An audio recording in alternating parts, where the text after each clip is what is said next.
Forecast Warriors, welcome to the Flash Forecast Update. And these are quick updates about storm systems that are going to be tracking across the United States. And in this video, I'm going to talk about a storm system that's going to track through the south central U.S. and into the eastern mid-Atlantic region of the United States. And we're going to talk about the snowfall amounts, potential ice threat, and a few other things. And so these flash forecasts are really quick breakdowns for these events. So let's crack right into it here. Here's the upper level low, or upper level energy, the vorticity in the atmosphere, and this is the system we're going to want to watch. This system, goes from around the 7th through the 10th of December here, so in a couple of days here. And here's your little trough. It's a kind of a almost cut off ordeal here, hanging out in California. And when you see all these reds and oranges, this is good. This means there's a lot of spin in the atmosphere, a lot of vorticity. This gives these winter storms energy to work with. Now, this is watch this get right into California, and by the time the 8th rolls around, it's in the south central United States. It's right here, and the important thing here is to see these big blobs like this kind of cross out like that, cross the heights, and then you want to see these things closed off. The pressure's closed off, so that means they're, like the isobars are all the way closed off. They're not attached to the northern parts of the jet stream, and you're kind of seeing that right there. So that's indicating a powerful storm system for that region. And then we're going to fast forward this into the 9th and 10th, and you can see this tracks off and actually strengthens as it gets to the mid-Atlantic region and kind of reorganizes. So the mid-Atlantic region, actually there's a couple of waves. So the mid-Atlantic region is the area that I think the storm's going to be the strongest, but Oklahoma, the other parts of the south central United States definitely going to want to watch this area. Now, this was a previous run of the GFS. We're going to fast forward this thing, and we're going to go back to the more recent run. And I want to show you something important here that happens. We're going to go back to that same time. Okay, this is showing the Oklahoma storm kind of now when it's over Oklahoma. And notice this thing right here. There's a northern branch to this jet stream, and that's going to kind of that could weaken the storm system for this area down here. You want that to kind of stay up there in this area, just to kind of dominate and really dip and close off, but that's not happening. It happens a little bit later. So that could actually lower the threat for snow into Oklahoma and potentially increase the threat for ice. We'll have to see on that. But this tracks out and really strengthens out in the mid-Atlantic. It actually looks stronger on this run. So very interesting to watch there. Now we're going to look at the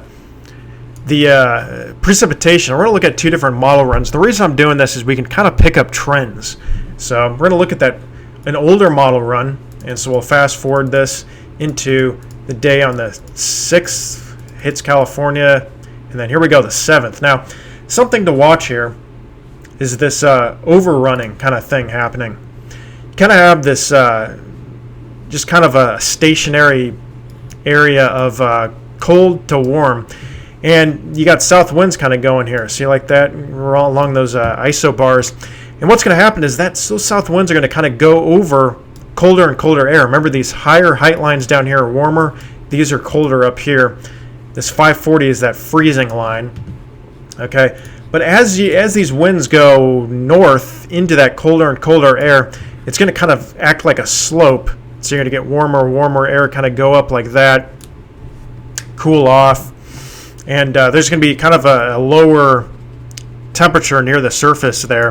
And what's going to happen is you're going to get rain that comes down because it's a little bit warmer up high, and then it's colder at the surface. It's going to kind of freeze.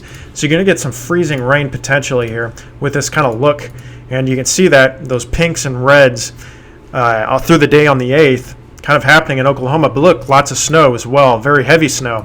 Again, this is a previous run, and I'll show you the changes here in the latest run. And then as it tracks out on the 10th into the Carolinas, big pockets of heavy snow, kind of a mix, but definitely some big pockets of heavy snow in the higher elevations and out farther into the western parts of the Carolinas.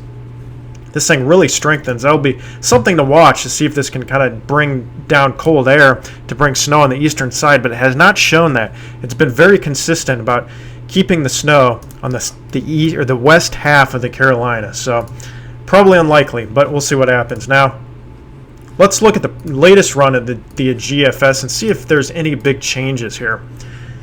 So we're going to fast forward this into the day on the 6th and the 7th. There you go.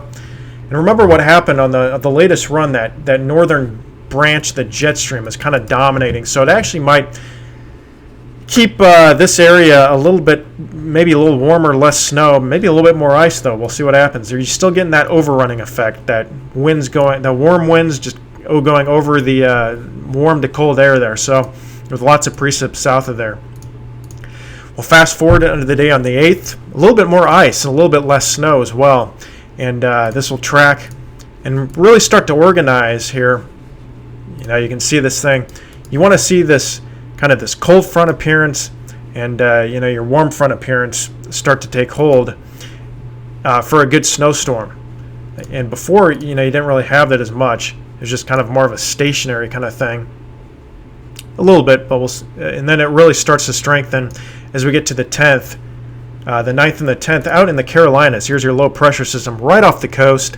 Very heavy pockets of snow out there in the Carolinas and even Virginia, a little bit farther north. The other thing with these models, we've actually been seeing a slight trend to the north, especially yesterday. There was a big trend to the north, and I think it's continuing a little bit today. And so that's something to watch, especially out here to the north and west. But very powerful system on the 10th. Then we'll fast forward that very close to the coast. Now it's looking like Virginia maybe is under the gun. And again, probably potentially even some thunder snow right there. Your heaviest snow is going to form just to the northwest of the low pressure system. You're going to get bouts of convection, little thunderstorms, and potentially some thunder snow right where it transitions from rain to snow. There's your 540 line right there. And so you could get some thunder snow in Virginia. And thunder snow with these convective bands, you can have little tiny pockets of, like, you know, thunderstorms essentially, and they can drop heavy periods of snow, you know, 1 to 3 inches per hour or more, and that can enhance the snow totals locally. And models kind of have trouble with that, but yeah, so we're going to fast forward this into the 11th and 12th and some more wraparound snow. But this low pressure system kind of organizes then reorganizes. So there could be a couple of rounds in the Carolinas. So let's look at amounts now. Let's see. This is going to be the past few runs. So this is a few runs ago, and then this goes through the 13th of December. And you can see a few runs ago, plenty of snow in the Oklahoma and Texas Panhandle. Arkansas, Missouri, with a good 4 to 8 inches out in this area, and then the Carolinas, Virginia area, probably as much as 8 to 12 inches, maybe even 15 inches in higher elevations. We're going to fast forward this to the latest run. So this is the next run. You can see it kind of weakened there, went a little bit south. The next run went way north and actually pegged Virginia and Kansas, so that went way north. Next run went a little bit farther south again. Went north again on the next run. Next run farther north and much weaker in Oklahoma with the snow. We'll look at the ice next. But this is the snow. And very heavy snow now in the Carolinas. And then the next run, it's weakened the snow even more in Oklahoma. This area has just been kind of a dead zone now for snow, but it's actually strengthened it out here again. But this area has been very consistent here in the western Carolinas, particularly North Carolina, and it's actually now trending into Virginia. So I think Virginia is under the gun now for this snowstorm. But you can see the models, you know, it was kind of dog-legging. It was kind of going north and south and north and south. But overall, the trend seems to be a little bit farther north, just if you were to average that all out. So the snow might end up just a tad further north than what these models show if the trend continues, which it very well could. And then the snowfall is kind of that northern branch of the jet stream is going to kind of screw with this area. So probably less snow in this area than previous thought, but potentially still some good ice in that area. But this is the area we want to watch for snow, for 8 to 12 plus inches of snow. Okay, so we're going to look at the ice next. Actually, we'll look at the Canadian real fast, and then we'll see what it did. Here's the past few runs, and looks a little bit out to lunch, but it's actually strengthened the area of snow in Oklahoma and stuff. And the Canadian model kind of overestimates a lot of stuff, so I think this is a little bit too far north, but we'll have to watch that. I do think the GFS is going to go a little bit further north and affect areas of Virginia a little bit more. So we'll look at the ice now. And this is going to be the GFS. And we're going to look at the past few runs. This was a few runs ago, and this is plenty of ice to cause problems. I mean, this is areas right here is you're getting about a half an inch to an inch of ice in those regions right there. And so that can cause problems with that overrunning. And we'll fast forward to the latest run, and you can kind of see it's become a little bit more widespread. But overall, there's going to be some random areas in here that you get under a heavy band of thunderstorm and ice that you could pick up over a half inch of ice.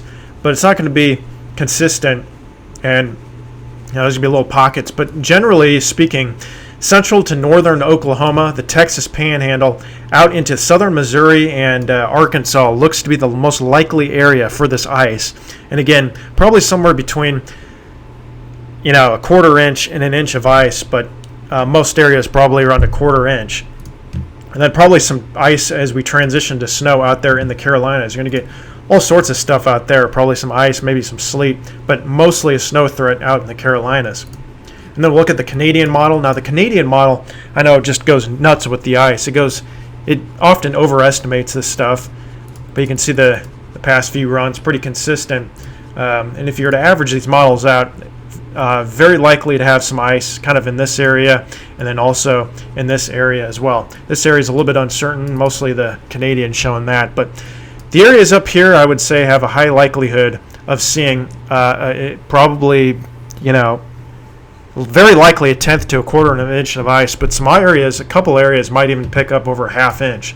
So that'll be interesting to watch. So big old storms coming up. If this looks like if it's going to be a much crazier event for the southern plains, I'll probably make another video in the future, or the Carolinas if there's any big changes. So with that said, if you like videos like this, go ahead and click the subscribe button below. We release videos throughout the week.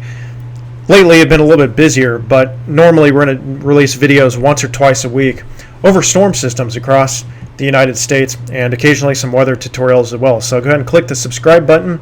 Hope you enjoyed today's video, and comment below if you have any questions, concerns, or things about the winter that you would like to know about. And hope you enjoyed the video, and we'll see you soon.